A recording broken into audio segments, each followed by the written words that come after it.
Hello, hope you've had a lovely day.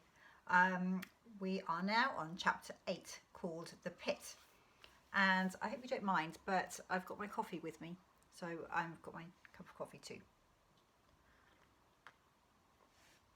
I cannot possibly describe to you what it felt like to be standing alone in the pitchy blackness of that silent wood in the small hours of the night.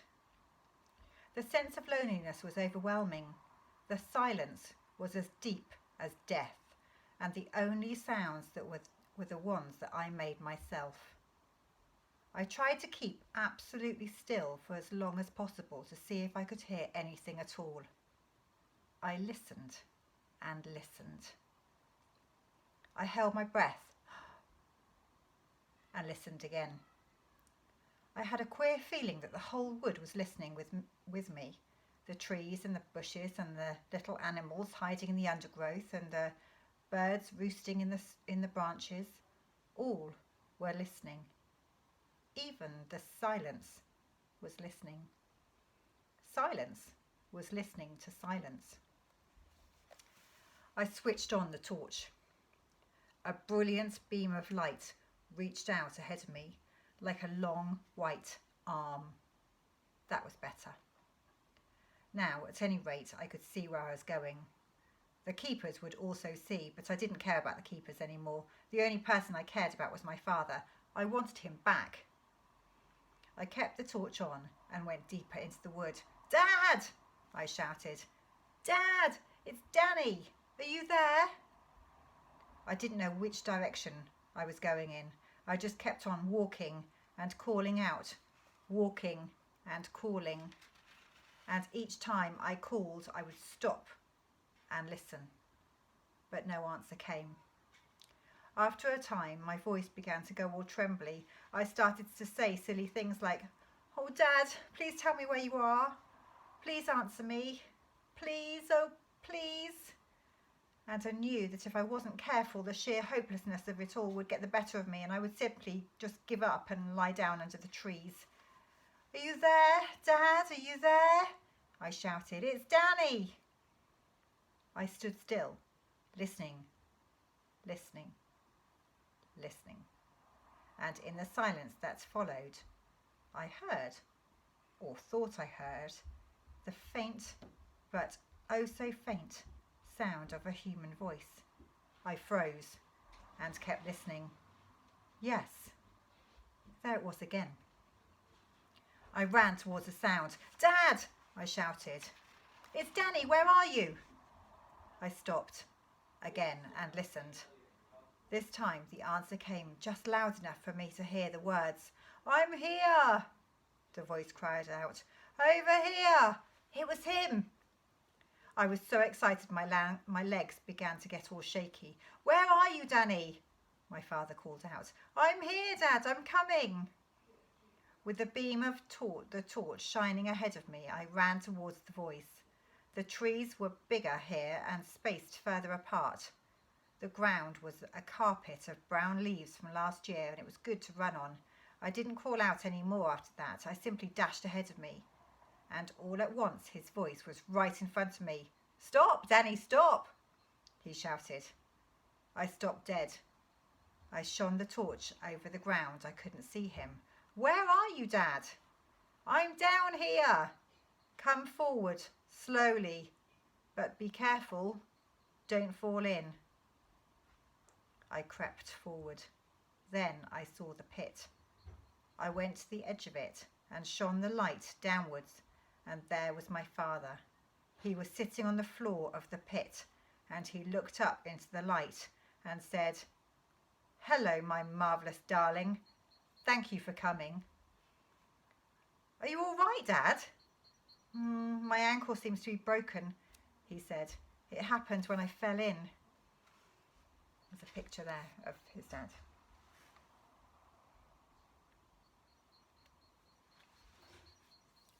The pit had been dug in the shape of a square, with each side about 6 feet long, but it was the depth of it that was so awful. It was at least 12 foot deep. The sides had been cut straight down into the earth, presumably with a mechanical shovel, and no man could have climbed out without help. Does it hurt? I asked. Yes, he said. It hurts a lot. But don't worry about that. The point is, I've got to get out of here before morning. The keepers know I'm here and they're coming back for me as soon as it gets light. Did they dig the hole to catch people in? I asked. Yes, he said. I shone my light around the top of the pit and saw how the keepers had covered it with sticks and leaves and how the whole thing had collapsed when my father stepped on it. It was the kind of trap hunters in Africa dig to catch wild animals. Do the keepers know who you are? I asked. No, he said. 2 of them came and shone a light down on me, but I covered my face with my arms and they couldn't recognise me.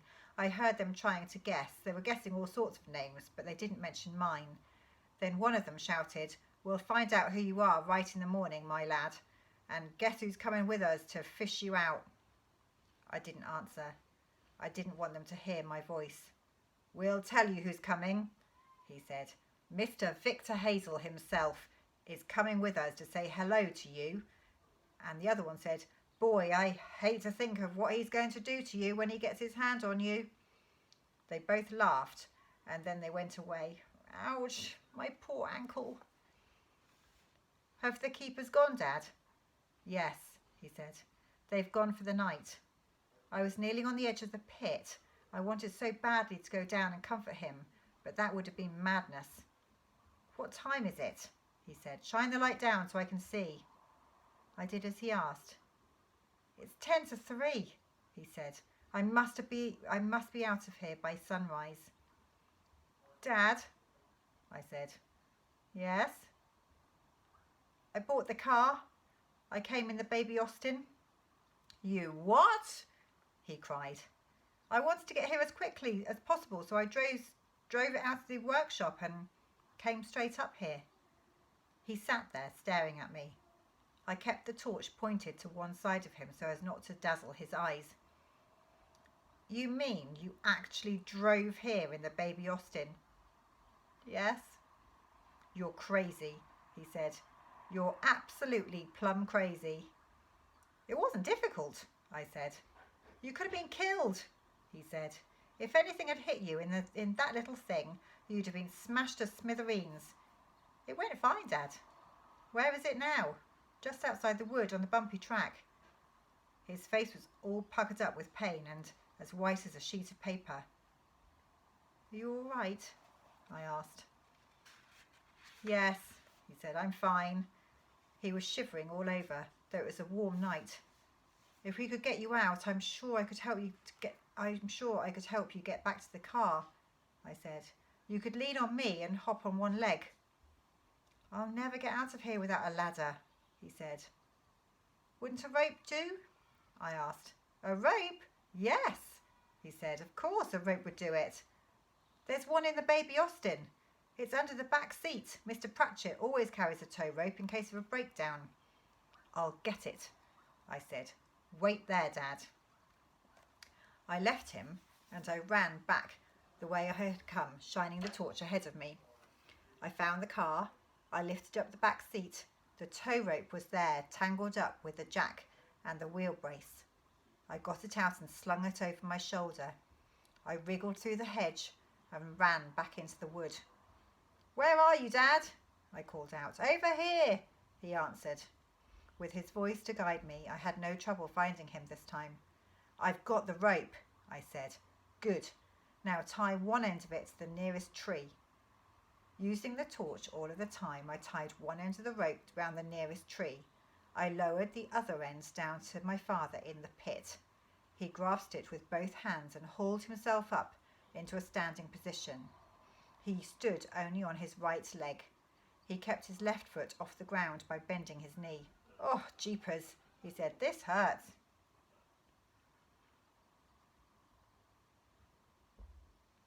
"Do you think you can make it, Dad?" "I've got to make it," he said. "Is the rope tied properly?" "Yes." I lay on my stomach with my hands dangling down into the pit. I wanted to try to help to pull him up as soon as he came within reach. I kept the torch on all the time. "I've got to climb this with hands only," he said. "You can do it," I told him. I saw his knuckles tighten as he gripped the rope. Then he came up, hand over hand, and as soon as he was within reach, I got hold of one of his arms and pulled for all I was worth. He came over the top edge of the pit, sliding on his chest and stomach, him pulling on the rope and me pulling on his arm. He lay on the ground, breathing fast and loud. "You've done it," I said. "Oh, let me rest a moment." I waited, kneeling beside him. "All right," he said. "Now for the next bit. Give me a hand, Danny.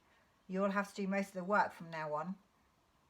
I helped him to keep his balance as he got up on his one foot, on his good foot. "Which side do you want me on?" I asked. "On my right," he said. "Otherwise you'll keep knocking against my bad ankle." I moved up close to his right side, and he put both of his hands on my shoulders. "Go on, Dad," I said. "You can lean harder than that." Sorry. "Shine the light forward so we can see where we're going," he said. I did as he asked. He tried a couple of hops on his right foot. "All right?" I asked him. "Yes," he said. "Let's go." Holding his left foot just clear of the ground and leaning on me with both of his hands, he began to hop forward on one leg. I shuffled along beside him, trying to go at exactly the same speed that he wanted. "Say when you want to rest." "Now," he said. We stopped. "I've got to sit down," he said. I helped him to lower himself to the ground. His left foot dangled helplessly on its broken ankle, and every time it touched the ground he jumped with pain. I sat beside him on the brown leaves that covered the floor of the wood. The sweat was pouring down his face. "Does it hurt terribly, Dad?" "It does when I hop," he said. "Each time I hop it jars it." He sat on the ground, resting for several minutes. "Let's try again," he said. I helped him up, and off we went. This time I put an arm around his waist to give him extra support. He put his right arm around my shoulders and leaned on me hard. It went better that way. But boy, was he heavy. My legs kept bending and buckling with each hop. Hop, hop, hop. "Keep going," he gasped. "Come on, we can make it." "There's the hedge," I said, waving the torch. "We're nearly there." Hop, hop, hop. That's a picture.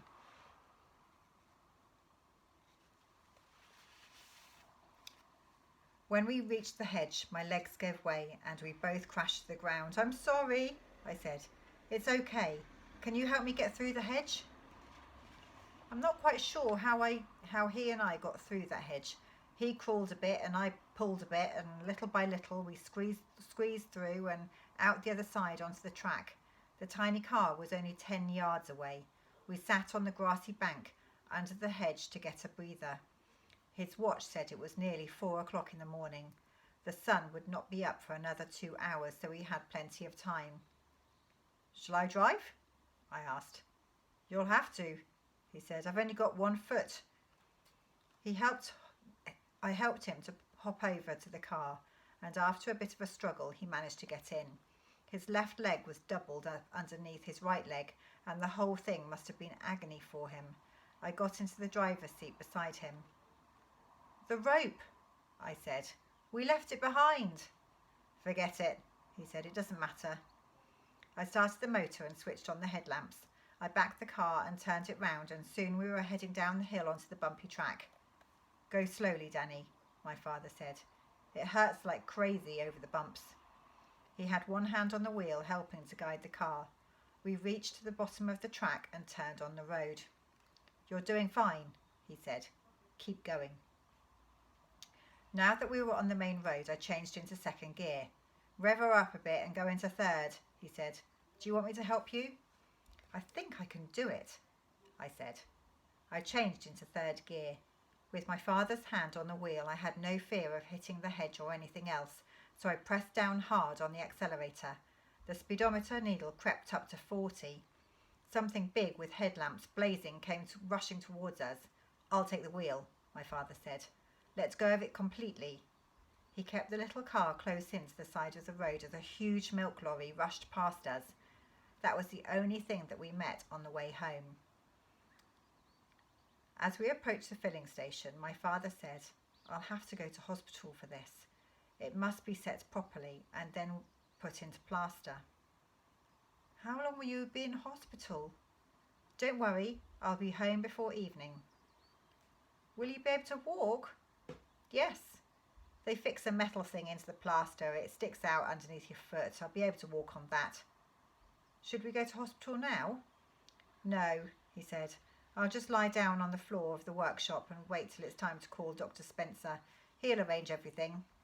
"Call him now," I said. "No, I don't like waking doctors up at 4:30 in the morning. We'll call him at 7. "What will you tell him, Dad? I mean, how it happened?" "I'll tell him the truth," my father said. "Doc Spencer is my friend." We pulled into the filling station and I parked the car right up against the workshop doors. I helped my father to get out. Then I held him round the waist as we hopped the short distance into the workshop. Inside the workshop, he leaned against the tool bench for support and told me what to do next. First, I spread some sheets of newspaper out over the oily floor. Then I ran to the caravan and fetched 2 blankets and a pillow. I laid one blanket on the floor over the newspaper, and I helped my father to lie down on the blanket. Then I put the pillow under his head and covered him up with a second blanket. "Put the phone down here so I can reach it," he said. I did as he asked. "Can I get you anything, Dad? What about a hot drink?" "No, thank you," he said. "I mustn't have anything. I'm going to have an anaesthetic soon, but you mustn't eat or drink, and you mustn't eat or drink anything before that. But you have something. Go and make yourself some breakfast, then go to bed." "I'd like to wait until the doctor comes," I said. "You must be dead tired, Danny." "I'm all right," I said. I found an old wooden chair and pulled it up near him and sat down. He closed his eyes and seemed to be dozing off. My own eyes kept closing too. I couldn't keep them open. "I'm sorry about all the mess I made of it," I heard him saying. I must have gone to sleep after that, because the next thing I heard was Doc Spencer's voice saying to my father, "Well, my goodness me, William, what on earth have you been up to?" I opened my eyes and saw the doctor bending down over my father, who was still lying on the floor of the workshop. And that's the end of the chapter. So sleep tight if you're going to bed now, and I will see you tomorrow for chapter 9 called Doc Spencer. Bye bye.